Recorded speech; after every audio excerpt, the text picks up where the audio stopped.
Please मेरा channel subscribe कीजिए, और अगर आप लोग ये मेहरबानी नहीं कर सकते तो फिर बिल्कुल इसको स्क्रैप कर दीजिए। एक बूढ़ा शख्स था, वो समंदर के किनारे बैठे हुए मट्टी का मकान बना रहा था, मट्टी से।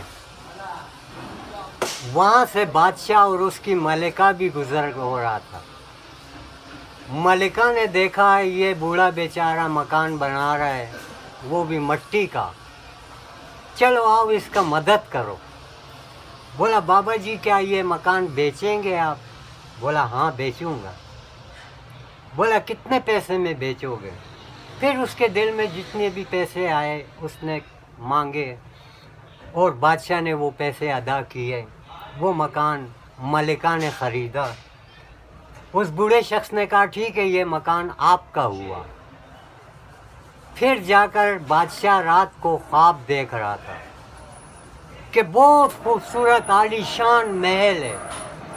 उसमें मलिका जाकर दाखिल हो गई, अंदर गई।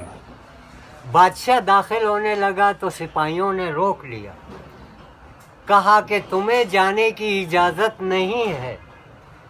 बोला कि मेरी मलिका अंदर गई है, मैं भी अंदर जाऊंगा।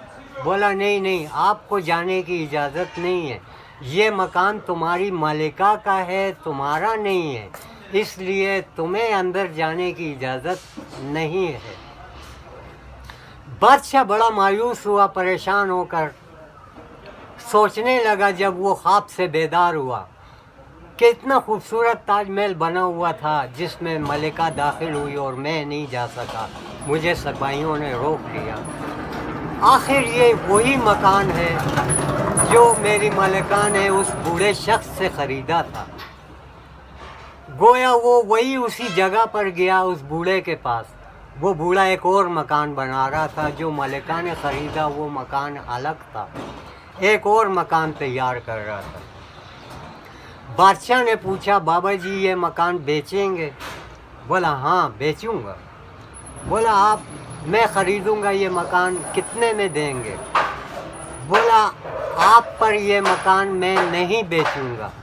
बोला क्यों? मैं आपको पैसे दूंगा, जितने पैसे आप मांगेंगे मैं आपको दूंगा। बोला नहीं, आपको ये मकान नहीं दूंगा। बोला क्यों?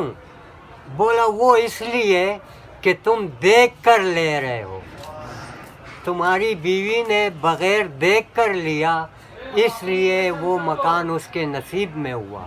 ये मकान तुम्हारे नसीब में नहीं हो सकता, इसलिए कि तुम देख कर आए हो और देख कर ले रहे हो। फिर बादशाह को समझ में आया कि मेरे उस ख्वाब का ताबीर भी ये बूढ़ा शख्स जानता है, इसलिए मुझे इसने ऐसे जवाब दिया।